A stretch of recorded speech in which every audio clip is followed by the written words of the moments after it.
Hello, everyone, and welcome to the School Garden Support Organization Network virtual gathering specifically on running your SGSO and supporting your staff during COVID-19.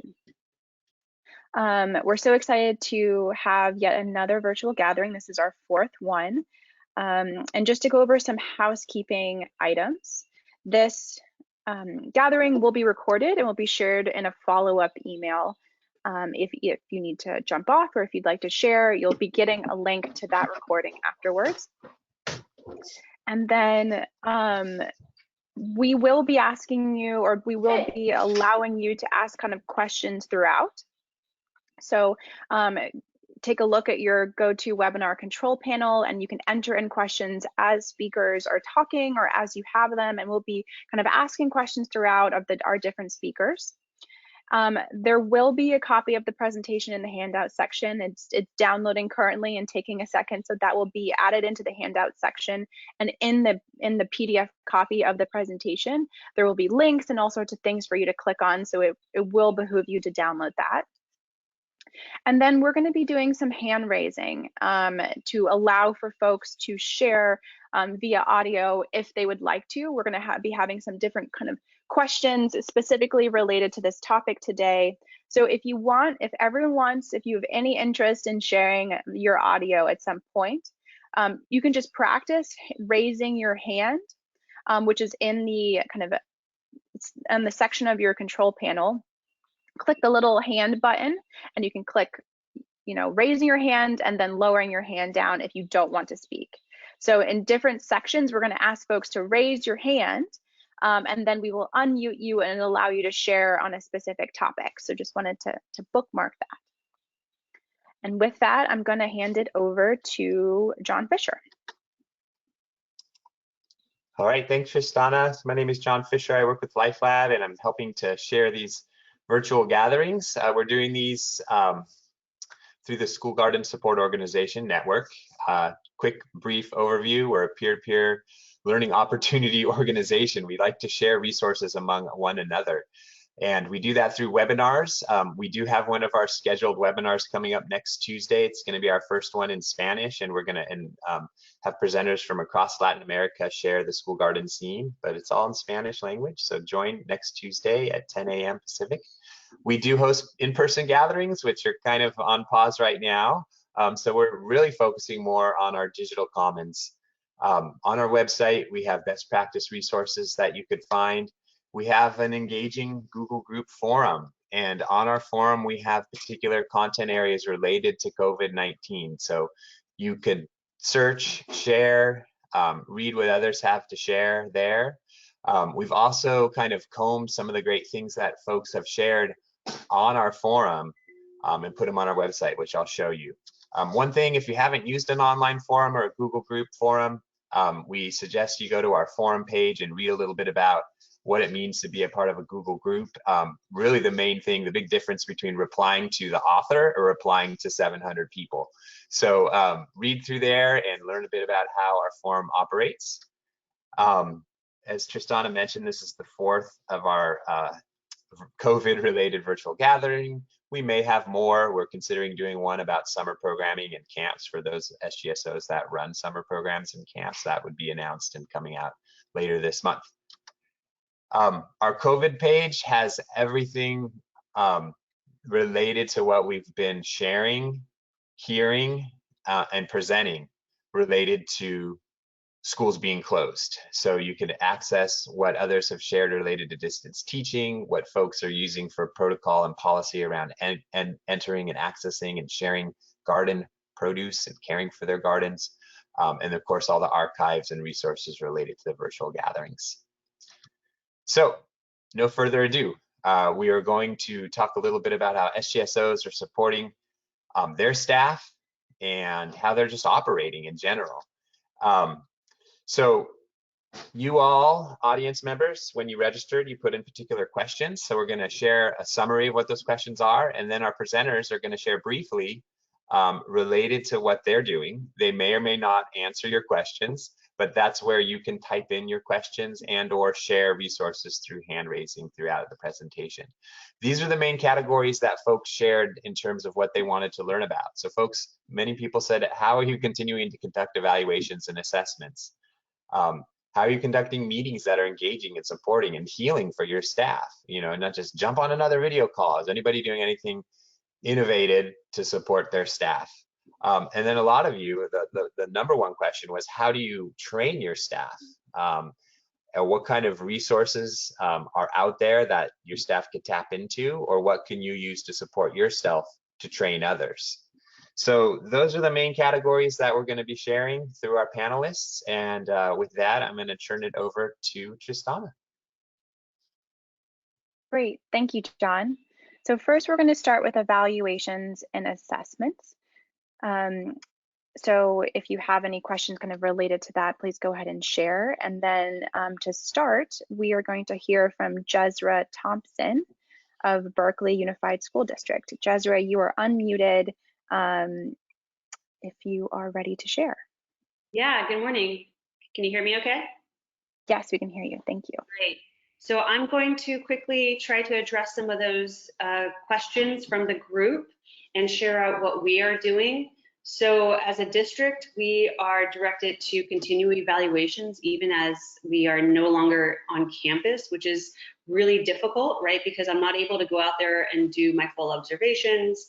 I'm going to have to rethink my one-on-ones. So I have a Excel that I'm sharing with my staff, and they are time slots. So I'm writing the evaluations that I normally would, and then they are going into that Excel and putting in a time that works for them for an hour, and then we will review their evaluation on a Zoom together, and then we'll process them through the district as usual. And that is going to be the first time we do this. Everyone has been prepped. I share the core points of the evaluations prior, so the conversation will be quick and people will have questions. We're also doing Zoom meetings with the full group of 18, 19 staff, and that is every other week for an hour and a half at a consistent time. This really helps with connectivity and some semblance of normalcy. I create an agenda on Google Slides ahead of time, and we do a check-in, we do updates, and then we also have a wellness closing, which brings me to our professional development. We have small working groups going on at the same time. So we have to edit our curriculum and workbooks, and so working groups are connecting now and then mostly in the summer to edit those books. We also have some professional development on trauma-informed education. A couple staff have been taking online trainings specifically on resiliency so that we could begin training the trainers, starting with our group and being prepared for when kids come back into school, whether it's a conditioned full class. That's basically what we are doing in a nutshell. There's a lot of other things that I'm doing to support my staff for connectivity, or trying to keep some normalcy, then I'm happy to talk about more later if there are additional questions. Great, thank you, Jezra. Really appreciate that, all of that great information. If you have any questions specifically for Jezra, please go ahead and put them in the questions section. We don't have any currently, so we'll kind of jump into our community discussion. Jezra was the only one who kind of sharing specifically about evaluations or assessments, but do any of you all have suggestions or ways in which you're conducting evaluations or assessments? You can either enter it into the question section and we'll kind of collect those and share them out later if you don't feel comfortable sharing your audio, or if you'd like to share your audio, you can go ahead and raise your hand and I will unmute you and you can share. Lauren Maples, I'm going to unmute you in 1 second. There you go, Lauren, if you'd like to share. Hey, well, it's not exactly how to do the evaluation, but we decided to take a pause on our evaluations since we are not at a point where we can give raises and we're really confident with our staff's performance. We want to take the pressure off them right now. We have a lot of work we're doing, like physical work for another project. So we decided just to remove evaluations temporarily from the conversation, and we will revisit them in the fall, or we normally do every 6 months anyway. So we will either visit in the fall or just postpone until their December evaluations. Great, thanks, Lauren. Debbie, it looks like you've also raised your hand. I'm going to unmute you right now. Debbie LaBelle. Hi. So yeah, we normally do student evaluations, and this has been really tough for us. So we generally test on science achievement and nutrition gains. Just we're not able to access the gardens and like help the kids with the nutrition aspect, so we've had to scrap all of that this year. But we have actually come up with a really cool way of doing the science gains. We're hosting Zoom classes, and we took our science evaluation that we work with our school district on, and we put it onto a Google quiz.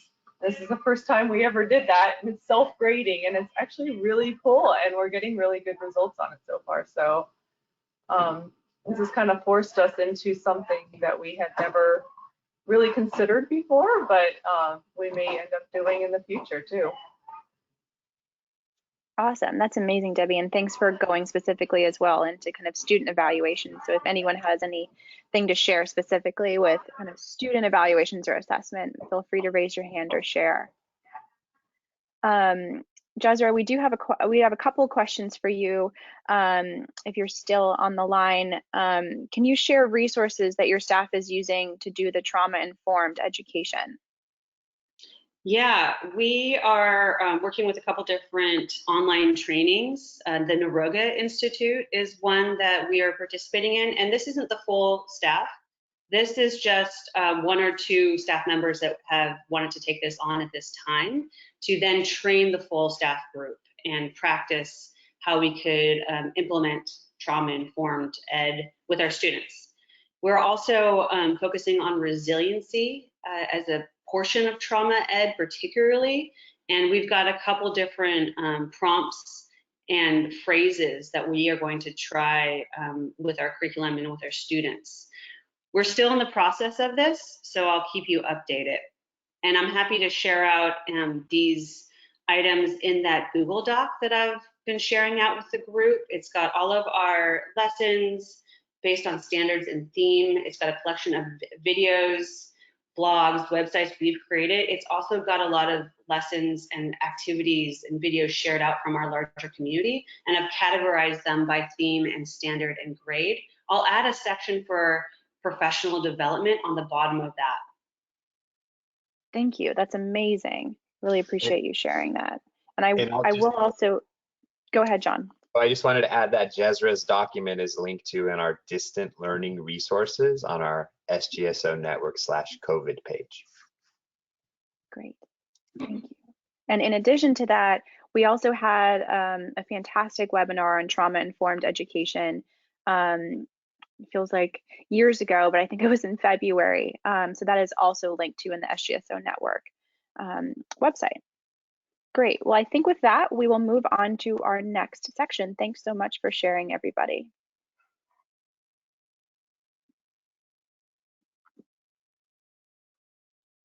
Could we go to the next slide, please, John? Thank you. I think maybe one before that, sorry. So now we're going to go into engaging and supporting your staff. So if you have any questions within that, kind of get them ready, and then we're going to have a number of presenters on this specific topic, and then we'll kind of open up for questions after a bunch of those presenters have shared. So first, looks like we have Dawn. Hi. So we have about 70 different schools that we are trying to check in on. We just conducted our applications for funding, and before we send all these hundreds of thousands of dollars out into the network, we want to make sure that the schools feel like they can run their program in the upcoming year. Some of our schools have been deciding to defer the start of their program until January or spring. So we're allowing this kind of deferral. One of the things that is really great is that we are checking in and talking to every single team on Zoom, scheduling it and talking about how they're doing right now, drying some tears, solving some problems, supporting some schools by sending, we've bought CSA boxes from local farmers and sent them to the schools for pickup at lunchtime from needy families. And we've sent flowers to some people that are really trying to hold it together. So it's really been a way for us to show our love and also talk about next year. One of the very first things we did when this happened was write to every principal and ask them to pay their educator. We are trying to make garden education a career and not just a fee for service. So when school got closed for months, we didn't want them to, we had some schools that wanted to pocket that money and hold on to it and buy a shed or do something else, and that was not our view. We wanted to support the teachers and have them continue getting their income, and we actually made that a prerequisite on our funding for next year. We also we realized one of the biggest aha moments that we had that LifeLab helped us discover through last week's webinar was realizing that we need to protect our teachers in this circumstance, because a classroom teacher has social distancing and exposure to about 30 students, and most of our teachers see all 600 students or every student in the school. That really hit us hard when we made that realization, and also that a lot of our educators are over 60. So we have a lot of retired teachers that return to be garden educators. So we are now recommending to our partner schools that they run their schedule in cycles, so that, for example, they begin with teaching 3rd grade for 6 weeks. So at least the garden teacher has controlled exposure and it's 90 instead of 600, or any way that we're talking to principals so that they start thinking this way right now while they're putting their plans together. We also are working with distance learning. LifeLab's also been super functional for us and helpful, and we really appreciate having those resources available. We don't want every teacher to feel the pressure to become a video producer.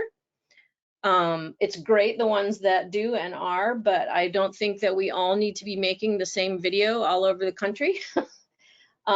So we're encouraging teachers to tour their gardens on videos and then introduce, like what I've been saying is, and here's your garden educator, and she says, oh, and here's Peppa Pig doing this cute video about composting. So we think the connection is real, but we don't really need to ask every teacher to become a video producer.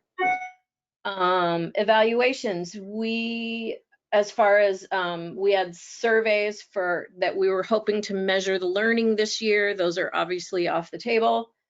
But what we really want to do as we start that up again over time is to determine what the markers are that are the most important to measure, that will be the most communicative of the value of our program at the state level and at the educational and academic level, so that we can be valuable to them. So we hope to measure things like attendance and improved attendance on garden days, because those are things that we're learning anecdotally and we'd like to prove that, and also increased academic performance.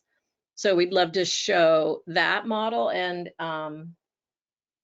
if my staff can chime in and tell me what the third one was. We had identified 3 things, but the point is we want to reevaluate what are the metrics that we want to measure.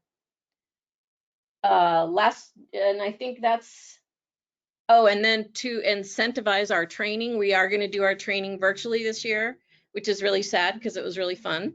But we are having a sweepstakes. So my background in marketing is coming to pass, coming up to serve us.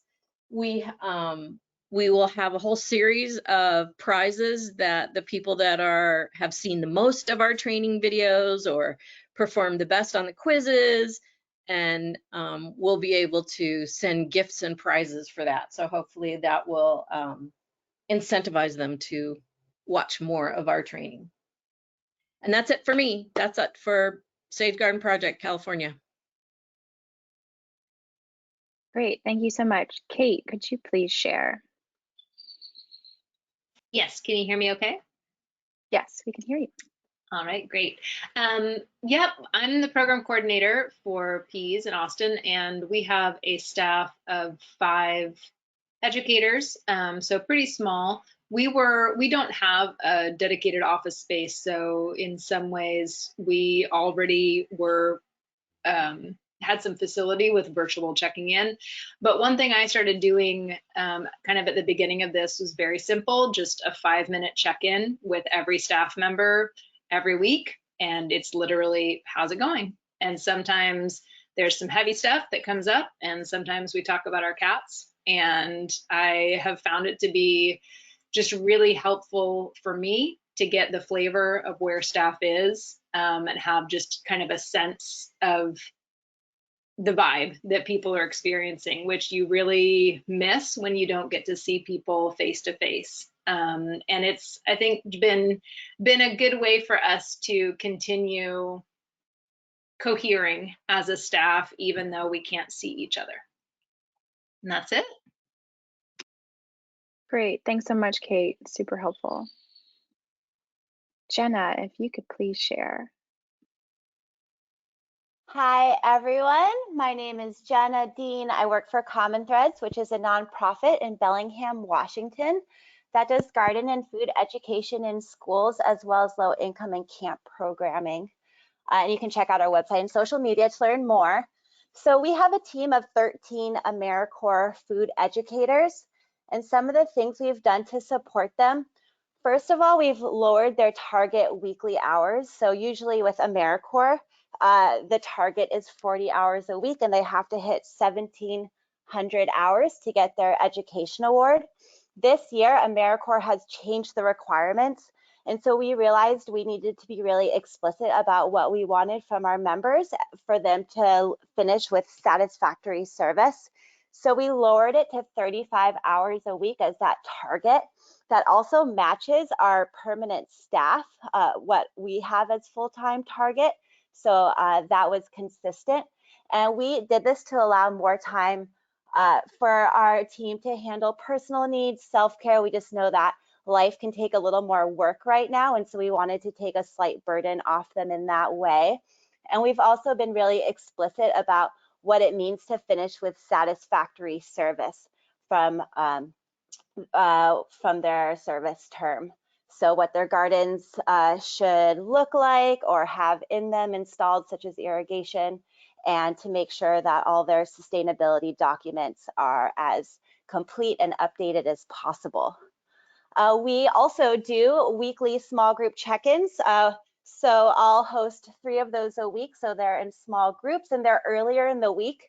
You know, our members went from having their schedule pretty much handed to them with their in-school classes and then all-day Friday meetings to having their schedule be really open and up for them to make their own. And so having these check-ins earlier in the week has provided some support for them for structuring their week, their projects.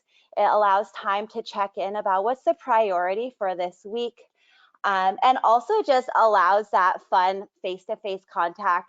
You get to, you know, take a few minutes in the beginning just to see how everyone's going, how their weekend was, and get a vibe check in that way. And in addition, we also have a school farmer who is our ag specialist. So we also have weekly small group farmer meetings so they can dive deep into what's needed in school gardens, and whatever questions they have, our school farmer can answer then. And We have continued to do our weekly full team meetings. These used to be 6 hours every Friday in person. That would be a long day on Zoom. So now they're just 3 hours in the morning, but we've kept all our fun little rituals. For example, a circle share, and we have been experimenting with doing things like that in different ways, like using the chat box or using the whiteboard or choosing who's next to you in the circle. Mindfulness, appreciations, closing ceremony. Those are all rituals we had before that we've adapted to work in the Zoom setting. And then we've added a new ritual, a show and tell, just to keep that extra contact and to give folks time to just share with everyone something that's important to them. We've even once watched a webinar all separately but together, and then had an active group chat throughout with our reflections from the webinar. So that worked really well. These meetings also let us share new projects. So we have lots of small teams doing various little projects, various PD opportunities like upcoming webinars. Also, we've been on the COVID roller coaster of how to handle things like volunteers. Updates on COVID logistics, and then it also provides time for team members to ask for support. For example, if they have a bigger garden, they may ask for another team member to come and work with them in a safe, with a safe distance. And then we've also given them a lot of support in creating systems for safe gardening and volunteer engagement. For example, we've invested in a variety of hand washing stations so that educators and volunteers can have that at gardens. We're utilizing Sign Up Genius so that volunteers can sign up for a slot and know that they'll be the only ones in the garden, so we can kind of pace our volunteers in that way. And then our team members have also been doing in-person small group work parties while keeping that safe distance. Except we do have a few team members who are in the same household with each other, and that's been really nice because they've been able to work closely together. And then another thing I want to highlight is this 21-day PD opportunity that's from Food Solutions New England. I linked it into the slide there. It was a live 21-day challenge that started, mid-March. Time feels weird. But you can also go to their link and you can just do it on your own. You don't have to do it live with them. This has been really, really cool for our team to go deep into racial equity. We would have weekly discussions in small groups during our Friday meetings. And now we're at this stage where we're connecting what we've learned from this challenge to our organization by doing weekly focus groups on various aspects of our organizational culture and programs. And then we're going to have a small group from our team take all that brainstorming and create a sort of action plan for the organization. So there have been some really cool opportunities that have come out of it. And I do highly recommend these small group check-ins and then finding ways to connect with each other on these PD opportunities. So thank you, everyone. Great, thanks, Jenna. And then we're going to pass it off to Chelsea. Hi, can you guys hear me okay? Yes, can hear you great. Perfect. So I'm Chelsea from Green Our Planet in Las Vegas, and we're a school garden organization that does hydroponics in school gardens with the Clark County School District. And we also have hydroponics all over the United States in Alaska, New York, Florida, and Missouri. So if you want to go to any of our social media, you can check us out. We have Instagram, Twitter, YouTube, all the good things. And our most recent change is, since we can't go into the gardens, we have implemented our virtual academy. So our farmers and coordinators and chef team have been doing weekly videos that we upload to YouTube, and then we share through a virtual newsletter. So you can check that out on our website as well. If you want to go to that next slide, my favorite part of how our organization has helped support our staff is through a lot of different things. We have really drastically changed our point of view. So from working in an office with 30 people in and out all the time, now we're maintaining our weekly meetings on Mondays where we do our updates for each team.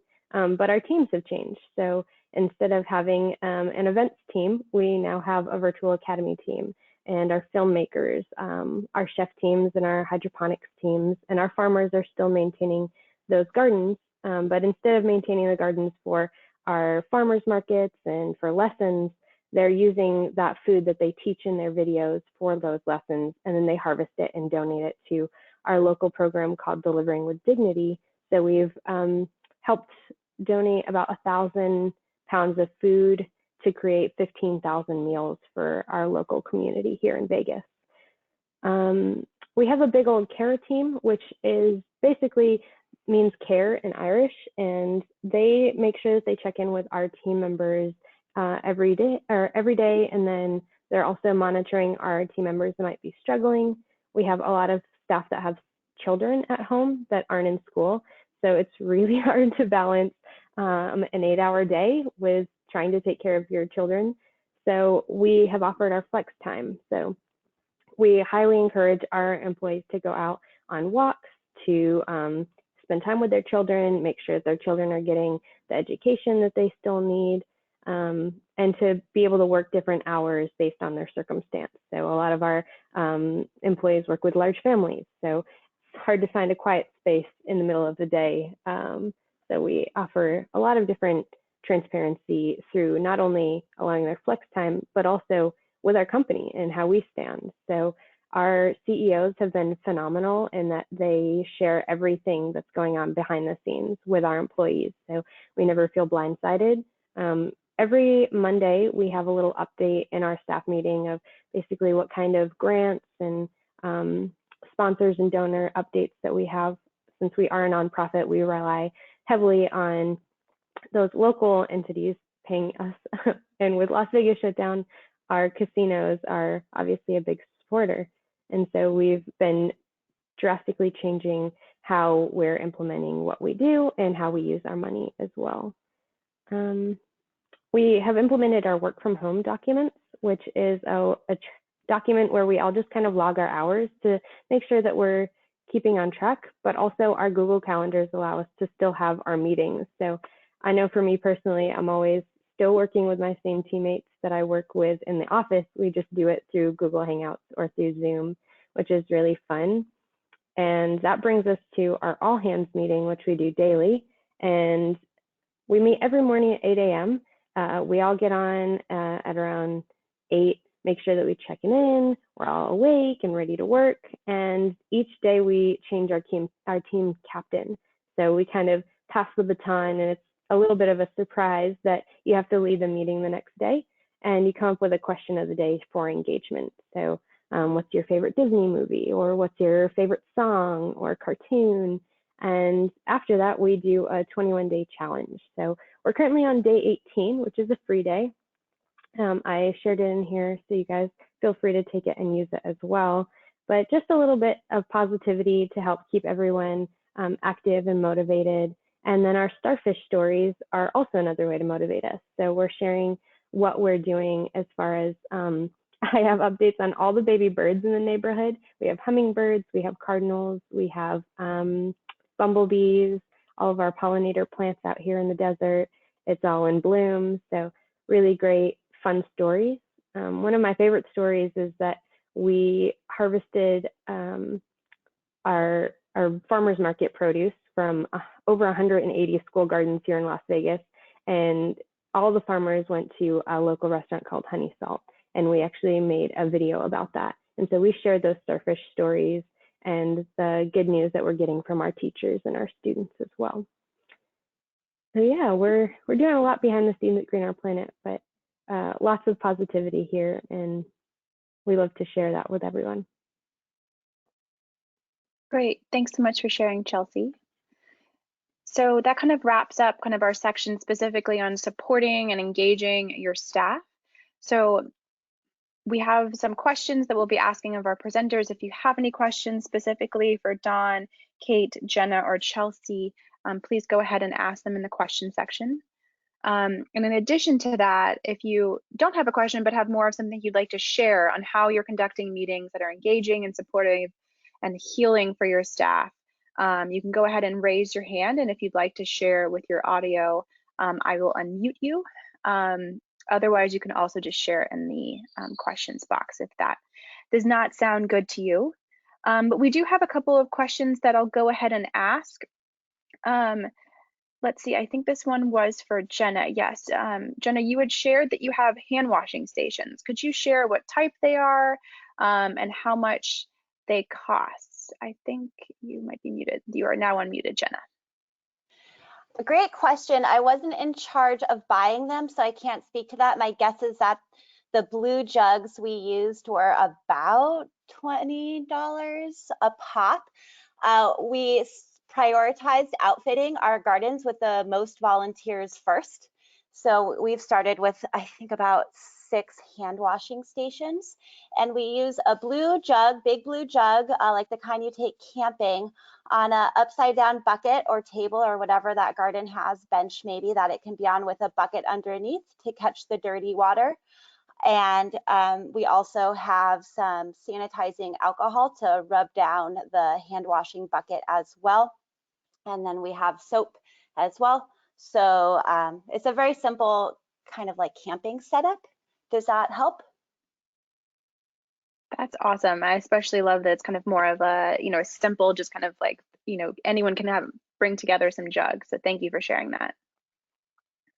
It looks like we also have another question, and honestly, any of our presenters can share about this. And it's just about, what are schools doing that have a garden that is not currently accessible? How are you supporting that garden? What are you doing for that garden?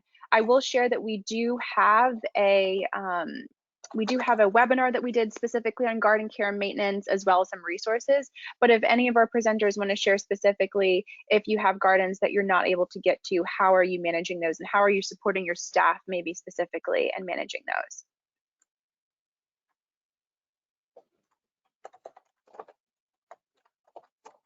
I know there's a lot of you on, so feel free to just jump on if you have anything to share.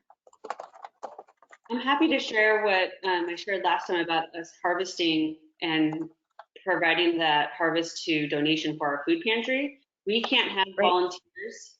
This is Jezra from Berkeley Unified. Yes, great. Yes, thanks, Jezra. So we can't have volunteers at our school gardens. We could only have staff, and one at a time.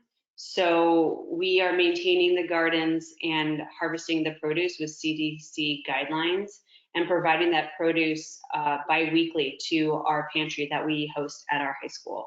So that's what we're doing with our gardens right now in the meantime. Awesome, thanks so much.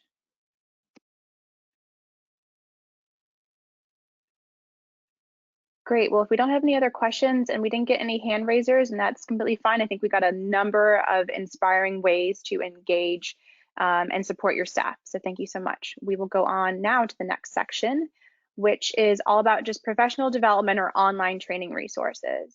So kind of get your questions primed for that, or anything you'd like to share in addition to our speakers. So first up, we've got Kristen Bailey.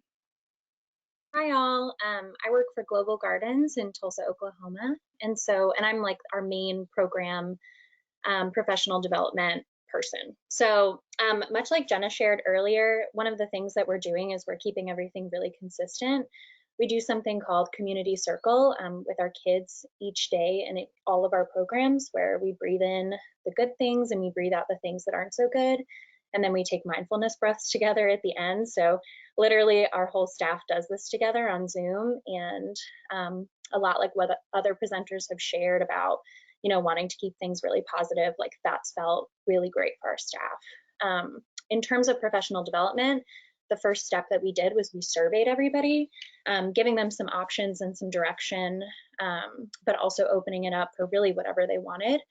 So the first thing that we did was, one of our foundational principles is peace education. And so we used a curriculum with Teachers Without Borders that's really amazing and free, and I'd be happy to put it on whatever platform is most helpful or send it directly to you. Our founder had used her degree in peace education to create all of our practices, and so after we did some PD on those things, we Zoomed with her, which was really wonderful. and people were able to just ask questions. And it also broke up the monotony of, you know, constantly hearing from just our staff, or meaning just me. From there, a lot of teachers really wanted to do some assets-based professional development. And so our organization uses StrengthsFinder, which does cost money, $20 for the basic report. But if you don't have that resource, we used, it's a quiz online that is pretty great. It's called Straight Talk. And it actually goes into everyone's direct communication style. And with that, we didn't just take it and then like have everybody share what it was. We did a ton of reflection over Zoom, as well as doing a lot of prompts and thinking about that. We also really wanted to continue with the positivity and talk about growth mindset, especially in the garden. Since all of us are gardeners, we know that if you don't have a growth mindset, you're going to feel pretty terrible a lot, because it takes a lot of positivity and learning from your mistakes. So I put together a professional development citing resources like Eric Jensen, Brene Brown, and Carol Dweck, and our staff was able to engage with that as well. How we do some of this, a board member donated the paid version of Zoom for us, but before that, and when we did the paid version of Zoom, we were able to do breakout rooms. So you're able to do like small group discussion within Zoom. But when we didn't have that, I was still doing professional development, and I was actually having everyone mute their Zoom. And then I would share my screen and have the Think, Pair, Share groups already, you know, thought out, and they would have to call themselves or call each other on the phone and discuss the question that we were doing. So in terms of creating professional development that's engaging, that for sure was one of the ways that we did. In addition, our Director of Gardens and Sustainability has been doing a ton of professional development in the garden. So he'll take a video or go Facebook Live or just do a regular Zoom call in the garden, and he'll talk about a number of things like cover cropping, or safely shutting down gardens right now. We're also in the boat that we can only have one person in the garden at a time, so it has been challenging for our staff. In addition, just a really quick plug, I don't normally plug large corporations, but Facebook has this amazing platform called Workplace, and it's free for nonprofits. And it's just a really engaging tool where you can have collaborative documents on there. All of our chats are now in the same place, so we're not just constantly texting one another. And it's been pretty user-friendly for us so far, so that's been really great, especially with sharing the professional development afterwards. Last thing I will say is, if any of you heard any of this and you're like, yes, I really want my staff to participate, I'd be happy to work with you. Contact me. My email's on this slide, because I love training. So thank you all. Amazing. Thank you, Kristen. Next, we have Erin, who is our last formal presenter. Thank you, Erin. Hi there. I am over here in Southwest Colorado. I formerly was an education director for the Montezuma School to Farm project, but have become a subcontractor, actually providing those kind of education director services for a lot of different nonprofits who actually can't afford that position. And my, you can go to the next slide too, actually, if you'd like. My services are actually really these days focusing on skills directly for the AmeriCorps and their direct supervisor. The populations that these AmeriCorps work for are school garden related, and also food justice and security, early childhood health and nutrition, that sort of thing. So the nonprofits around here generally have somewhat large teams of AmeriCorps. They all need to meet their professional development and training hour requirements, and they also need to do evaluations. So I'll just speak quickly to evaluations, though I'm not in that section right now, but I will say that I do their garden education teaching evaluations twice a year using a form that they know of and have seen. And so this year what we did actually was a remote evaluation that was based on their fall evaluation. And so we just use that to structure a discussion on the phone and do some comparing and contrasting to where they were versus where they are now just before having to remove themselves from the schools. And that went really well. Actually, that reflection was really great. So the things that I'm providing now are really based in that resiliency vein that we've heard about. And actually, these trainings I've been doing despite COVID-19, we all know that it's tricky for young people to finish out a long commitment in good style sometimes. They start sort of smelling the barn and start taking shortcuts. And so I've been developing ways in which to support AmeriCorps specifically and their supervisors in their second half of their term to ensure that it finishes really strong. So this is my practice for my consulting, irregardless of the COVID-19 arrival.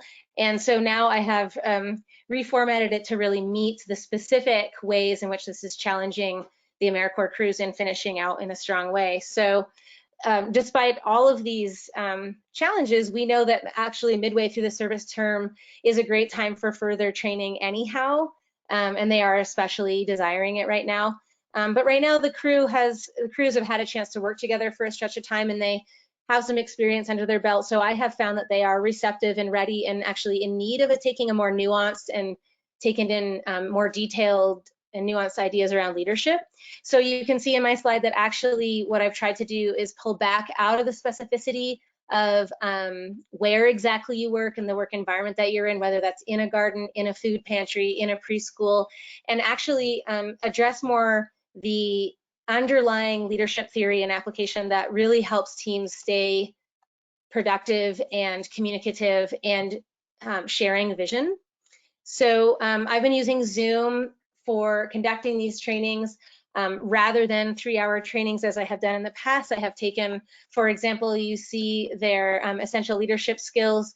That was used to be offered as a 3-hour training, and now I have changed that to be a 1.5-hour training in 2 sessions, so 2 1.5-hour training sessions.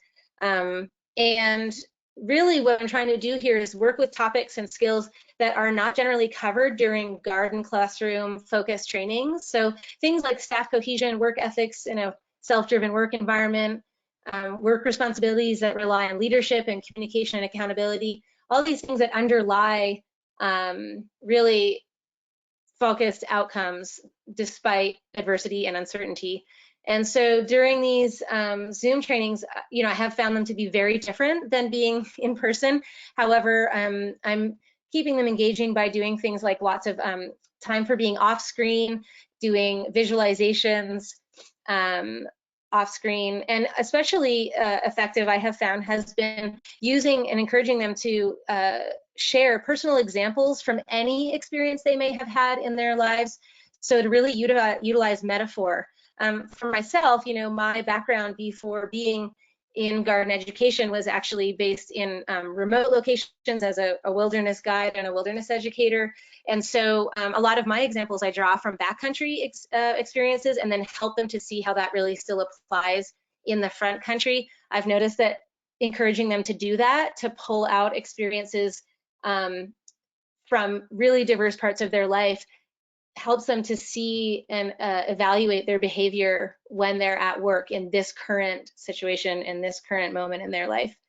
And I found that actually they are really appreciative for what we refer to as a common language. So their supervisor and the AmeriCorps crew are now able to point to and utilize this common language based in leadership theory and really get quickly and succinctly to the point, which is a point of contention, a point of challenge, a point of need.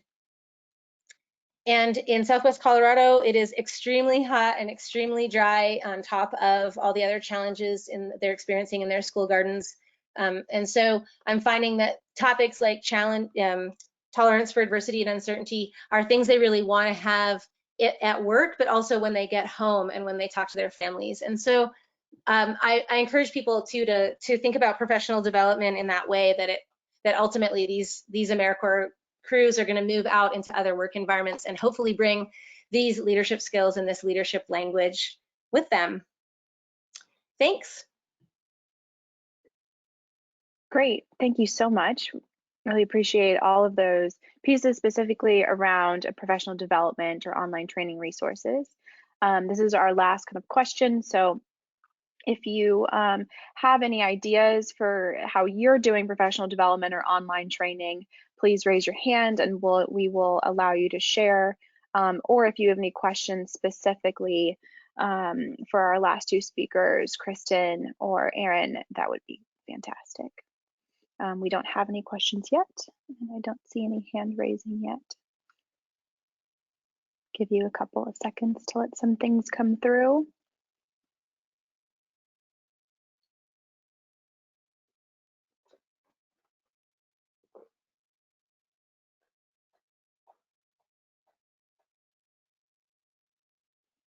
Great. Well, if we have fully covered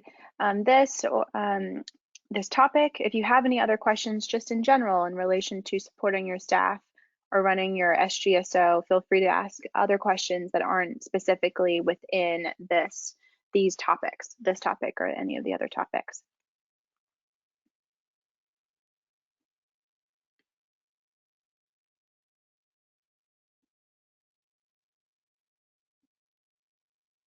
Awesome.